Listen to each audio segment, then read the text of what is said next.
Cette semaine, mes amis, on va faire un saut dans le passé et aller en Europe orientale il y a environ 250 ans, dans les premières générations du mouvement chassidique.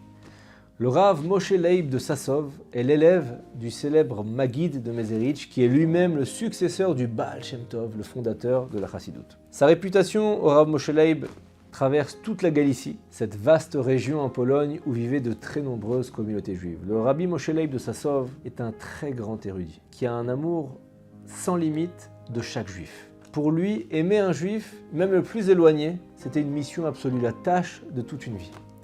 Nous voilà donc dans la ville de Sassov, à la fin du XVIIIe siècle en plein hiver, avec des maisons en bois, des ruelles boueuses, de la neige qui s'accumule contre les portes et le vent glacial qui rentre dans les maisons. En hiver, quand la nuit tombe à 16h et qu'il fait trop froid, les gens restent chez eux. Personne ne sort sans aucune raison valable. Et c'est exactement ce que fait ce matin le rabbi de Sassov. Il s'est installé à la table chez lui, il est plongé dans son étude après Shacharit, la prière du matin, et leur poêle en faïence réchauffe la pièce tant bien que mal. Et là, d'un coup, sans raison apparente, le rabbi se lève, il s'approche de la fenêtre, il regarde dehors. Sa femme le regarde, elle est surprise, c'est pas du tout dans l'habitude de son mari de s'interrompre brutalement dans son étude de la Torah, et encore moins pour regarder la neige tomber. Elle n'est pas au bout de ses surprises quand elle voit son mari enfiler à la hâte son manteau, sortir de la maison et courir dans la neige avec un visage rayonnant. Sa femme le suit pour essayer de comprendre ce qu'il est en train de faire, et elle le voit rattraper un homme enveloppé dans un manteau épais, qui marche la tête baissée contre le vent. Le Rav échange quelques mots rapides avec lui, on dirait qu'il lui demande de le suivre, et voilà les deux hommes qui marchent en direction de la maison. L'homme s'appelle Sander. Le Rav lui propose de s'asseoir, se réchauffer un peu. Sander a l'air agité, il dit « Merci, et je suis attendu à Brody, j'ai encore une longue route et des gens qui m'attendent là-bas. » Il a à peine le temps de finir sa phrase que le Rav lui pose la main sur l'épaule, et il lui tend une bonne tasse de thé chaud, il dit « Pourquoi te mettre en danger ? Avec un froid pareil. Reste ici le temps que la tempête se calme. » Sander semble vouloir absolument partir, mais le Rav insiste. Sander s'installe un peu à contre-cœur à côté du poêle, mais rapidement la chaleur et l'atmosphère de la maison du Rabbi l'apaisent. Le Rabbi l'aide à retirer son manteau, il est encore blanc de neige, il va ensuite dans la cuisine et il revient rapidement avec une assiette de gâteau. Sander est un peu embarrassé, il ne sait pas trop comment réagir avec toutes ces bonnes attentions. Il n'a pas l'habitude qu'on s'occupe de lui de cette façon. Il boit son thé lentement, il savoure un gâteau. Et le rabbi s'assoit en face de lui. Il lui parle simplement comment on parlerait à un ami qu'on est content de voir. Arrive midi, le rabbi l'invite à rester pour le repas. Il lui propose même du vin pour se réchauffer. Mais cette fois, Sander semble déterminé à partir. Il explique à nouveau qu'on l'attend et que la route est longue. Le rabbi l'écoute. Il fait oui de la tête avec un sourire. Il l'installe à table et il commence à le servir. Il y a dans le sourire du Rav quelque chose de paisible et d'irrésistible à la fois. Quelque chose qui dit « reste encore un peu, rien ne presse ». Après le repas, la sieste s'impose d'elle-même. Sander s'endort malgré lui dans le fauteuil, près du feu, et quand il se réveille, il remarque que la lumière a changé. Sander se lève en sursaut et dit « Mais Rabbi, il faut que je parte, il est tard !» Le Rabbi lève les yeux de son livre et dit « D'abord, prions Mincha, la prière de l'après-midi ensemble, et ensuite Arvit, celle du soir. Tu n'as aucune raison de prendre la route à cette heure tardive par un froid pareil, donc tu dormiras ici et demain matin, tu repartiras reposer. » Sander regarde par la fenêtre, il voit l'obscurité qui s'installe dehors, et rien que d'imaginer la route qui l'attend, ça le suffit à se refroidir, et finalement il accepte de rester un peu à contre-cœur. Les deux hommes vont prier à la synagogue juste à côté, et ils reviennent passer la nuit chez le rabbi.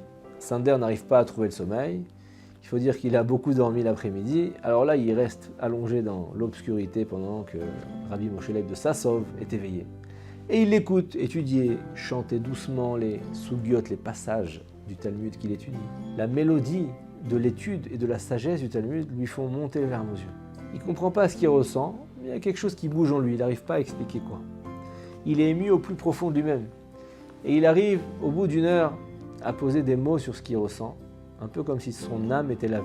Le milieu de la nuit arrive, le rabbi de Sassov s'arrête, il pose ses livres, il retire ses chaussures, et il se met à réciter ce qu'on appelle le Tikkun Chatzot. C'est la réparation de minuit pour pleurer la destruction du Beth Amikdash, du temple de Jérusalem, et de demander la délivrance finale. C'est une prière. Sander entend que la voix du Rav change. C'est plus la mélodie douce de tout à l'heure, c'est quelque chose de profond, comme si la voix du Rav portait une douceur qui est à la fois vive, mais ancienne. La voix d'un homme qui pleure réellement quelque chose qui a été perdu. Des larmes commencent à couler sur le visage de Sander. Il ne s'est jamais interrogé sur la destruction du temple depuis bien longtemps. Il ne sait même plus depuis quand, peut-être depuis sa bar mitzvah. Mais là, dans cette pièce, au milieu de la nuit, en pleine tempête, avec la voix de Rabbi Moshe Leib de Sassov qui monte et qui se brise, qui est cassée. Quelque chose s'ouvre en lui et il a envie de se rapprocher de Dieu. Aïe, il a des pensées de tchouva, de retour à Dieu, de la Torah. Et il s'endort avec ses pensées. Le matin, en se réveillant, son oreiller est mouillé par les larmes de la veille. Il se lève, il va prier la prière du matin et il revient prendre le petit déjeuner servi par le Rav lui-même. La météo a changé, les rayons du soleil ont fait fondre une partie de la neige. Sander en profite pour remercier le Rav, le saluer, et le Rav lui dit « Vous n'allez plus à Brody, n'est-ce pas? Vous rentrez chez vous. » L'homme ouvre grand les yeux et dit « Oui, mais comment vous le savez ?» Le Rav dit « Hier, j'étais plongé dans mon étude quand j'ai senti que quelque chose de grave se passait sous ma fenêtre. Je vous ai vu. Hachem m'a tout révélé. » L'homme baisse les yeux et dit « Oui, c'est vrai, je devais aller à Brody, rejoindre des complices. On avait prévu de profiter de la tempête de neige pour, comme d'habitude, commettre quelques vols, en sachant que la police ne pourrait pas intervenir. » Le Rav sourit et il dit « C'est bien pour ça que j'ai fait mon possible, pour vous garder au chaud. Et Dieu a révélé le tzaddik, le juste qui est en vous. » Rabbi Moshe Leib n'a pas prononcé un seul discours, un seul reproche. Il n'a même pas parlé de teshuva. Il s'est contenté d'offrir de la chaleur, en ouvrant sa porte, en proposant un thé et en offrant une expérience spirituelle d'une grande valeur. Parfois, il suffit d'un seul moment dans une maison qui rayonne de Torah, d'amour du ciel, d'amour de l'autre, pour transformer toute une vie pour le bien. Cette histoire, c'est pas seulement un hiver en Pologne, il y a plus de 2 siècles. Elle nous parle parce que nous aussi, on croise sans le savoir des gens comme Sander, des gens pressés, fermés, perdus, mal intentionnés, déséquilibrés. Et la question est la suivante. Qu'est-ce qu'on fait quand ils passent devant notre porte?